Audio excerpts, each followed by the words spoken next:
the summer of love.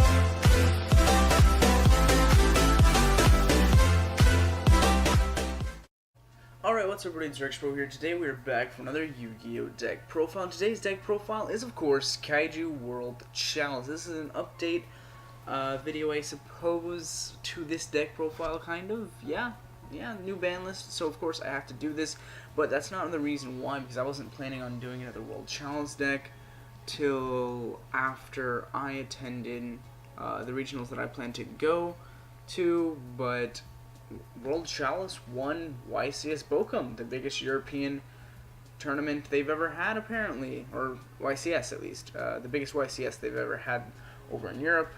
It's what I do believe the German announcer, I cannot remember their names, but it's what one of them were saying, 1951 people, 1,951 people, so that's a lot of people, and World Chalice won with only one loss in the entire tournament, from my understanding. Well, I mean, like, one match loss. Of course, he probably lost quite a few games, and I know he lost one in the final, but he only lost one match throughout the entire career. So, today, I decided, well, heck, if he can do it, I can do it too. So I took some inspiration from his deck profile. I'm still keeping to a lot of my own ideas and philosophies with this deck.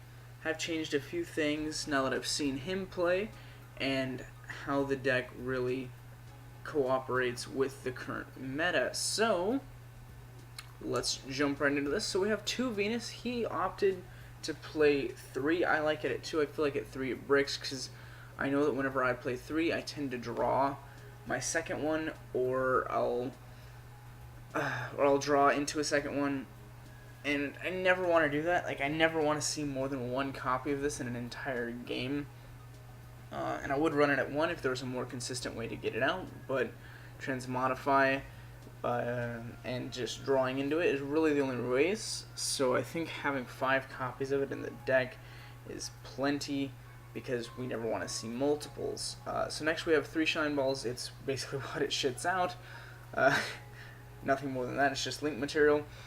Then we have our Kaijus, which include the Lightning Strike Kaiju. Kind of weird that he doesn't have an actual name. Like, even the other Thunder King Kaiju, Jizukiru, or the other Lightning Strike, I guess. Yeah, because aren't they both Lightning Strike? Or no, he's the Star Destroyer. Jizukiru is the Star Destroyer. My bad. So I guess his name is Thunder King. That's pretty weird. I wish he had a better name. But anyways, his effect is that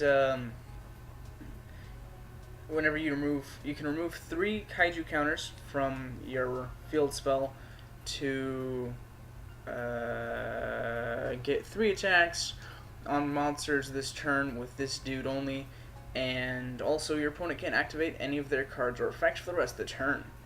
So this is, I guess, kind of like a Thunder King Turbo, I guess. Or at least that's sort of how I like to play the deck. I like to play it as a Thunder King Turbo, and as long as this card never gets banished, your chances of winning are really good if you use the same strategies I do, but I cannot guarantee. Because World Chalice, whereas, unlike other decks, well, actually, no, I suppose just like other decks, the way you play it completely depends on you. If you wanted to, you could run a control variant of World Chalice. I'm not sure how you'd do that, but you could if you wanted to. It's the only problem with World Chalice is that most of its cards are in the extra deck, so you're really limited to space there. But the actual World Chalice engine is only 10 cards, really, depending on the numbers you run. Anyways, we also have Doggeron. It's Raigeki. Radiant. It summons another copy of itself as a token. Gamma Seal can negate literally anything. That's pretty much it. For the Kaijus, next we have the Garnet, because we are running Brilliant Fusion. And Seraph Knight. We have our 3 World Chalice, which can special summon 2 World Chalice monsters from your deck whenever it's sent to the grave. And you can banish it to search out your one and only World Chalice, really, or your one and only other World Legacy card. You can also always search out himself when you banish him. which is nice. Also, you can, if you special summon him from your hand in defense position, or or just for whatever reason have him on your field, whenever a monster is special summoned from the extra deck, you can send him to the graveyard to negate the summon, which is really cool. So it's a really good card, especially in this format, because that even works on pendulums. So if you have this on board and they go for a pendulum summon, sorry, can't do that. Just send your World Chalice to grave and it's negated. So it's really good in this format. I really like it. Would never consider running it at less than 3 Li though, which is the Stratos of the deck. It can also recover itself from grave by sending a monster from your hand to the grave. We have 2 Beckoned. It's our World Chalice normal monster, which is important for Guard Dragon, which can special summon a normal monster from the graveyard. He also is a hand trap, but you're never going to use it, so I'm just not even going to bother going over its effect. Then we have 1 Eva. This is a card that he ran, and I'm kind of disappointed that I wasn't thinking about playing this. So when I was reading Eva's effect in the counter fairy structure deck that got released, I actually didn't think anything of it. But unlike, which makes me disappointed because he clearly saw the potential of this deck, or of this card, and I wish I would have, because this card is actually crazy good in this, because it can special summon, or it can add Li back to your hand, or if it got banished, or whatever, if you don't even have it yet, you can send Eva to the graveyard in some way to get Li, and all it requires is a banish. You can also search out your other hand trap if you wanted to, if you already have Li, which is Herald of Orange Light, which negates monster effects. So most people run hand traps to slow down your opponent, whereas you run hand traps to speed yourself up. Because here's why. In this deck, if you get Ash Blossomed or Ogred or any sort of hand trap, you're kind of screwed. So Herald of Orange Light makes it so that your opponent can't play hand traps. You run, I think, a total of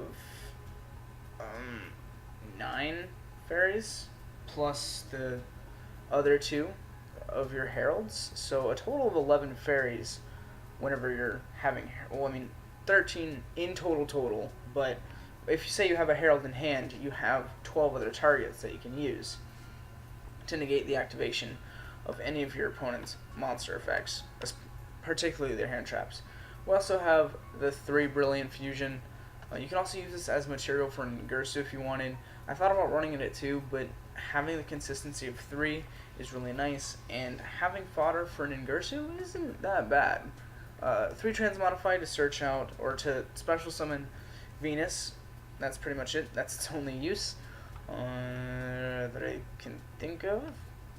You could also use transmodify on Eva, actually, to get out Li, which I didn't think about until just now. So that's cool. That's a cool little interaction, I guess. Next we have Interrupted Kaiju Slumber. It's a board wipe. Nothing else to say about it. 2 Kyoto Waterfront. This can get counters on it. I was previously running it at 3, but I think it works fine at the 2 because we ran out of room. Fixing the deck up, we ran out of room. Otherwise, it'd still run at 3 because, in my personal opinion, I think that this is one of the best cards of the deck, because it makes it so that you can activate their effects. However, having 2 isn't that bad, and it still works just fine. The 3 terraforming to search it out, and so the logic is, why run 3? Well, you can always end up using the 3rd one for fodder, and the reason why we run 3 of this instead of 3 of the field spell is because it's better to deck thin than to just sit on a field spell in your hand. That's the logic. And then, like I said, if you do happen to go through all 3 terraformings in one duel somehow, cool. Now you have fodder for Ningirsu. We have our 1 World Legacy's Heart. This is recovery for the deck. 1 Foolish Burial for Eve, or I guess Guard Dragon if you wanted to. But why would you do that? You could also Foolish Burial lead a search, because that would be a search. You could Foolish Burial your Kaijus if you wanted to, if you already have Aurum on Bard. That was weird. But yeah, it's Fool's Burial, Raigeki, Monster Reborn, and Soul Charge. I actually really don't like playing Soul Charge. And the only reason why I'm running it is because the only reason why World Chalice won the YCS is because of this card. So I feel like I owe it to it. But the reason why I don't like playing Soul Charge is because I really don't resolve it that much anyways. I always end up using it as fodder for an Ngursu, and I usually end up winning because of it. But the few times that I have used Soul Charge, I end up getting evenly matched, like the next turn.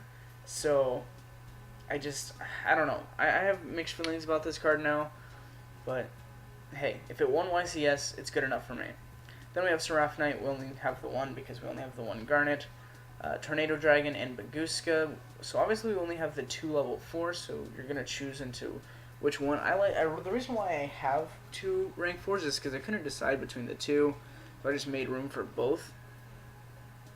Because they're both such good cards. And the reason why Tornado Dragon is so good in this deck is because we don't really have room in our main deck for any of the like spell trap card destruction, so it's really good for that reason. We have the 3M Duke. It's an extra normal summon just like Seraph, except it has World Chalice in the name, so it's even better, and it's a special summon whenever it gets sent to grave, so it's just better in every way.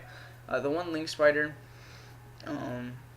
you're probably going to use this more than you might realize, just because you'll realize that you don't want to burn through all of your Imduke in one go, because they are a free special summon in technicality. They're just such a good extender, so you really want to keep those around. And that's typically what you're going to bounce back with Heart anyways, but yeah, next we have 2 Aurum. The reason why I run 2 is because the way my strategy works is it revolves around getting out Thunder King, and Aurum can special summon Thunder King and any of your monsters from the graveyard by tributing a World Chalice. And if you tribute your Lee, you almost have infinite little dudes. So yeah, that's pretty much it. Most people run the 2 Ib from my understanding, but I prefer the 2 Aurum because it's essential for my strategy. But it just depends on what your strategy is. Heck, if you wanted to run 2 Ningirsu because Ningirsu was your card, go for it. I run 2 Ningirsu in real life because I have room for it in my IRL deck, but it's up to you. Alright, next up we have 2 Ib. So the reason why we run 2, unfortunately we don't have room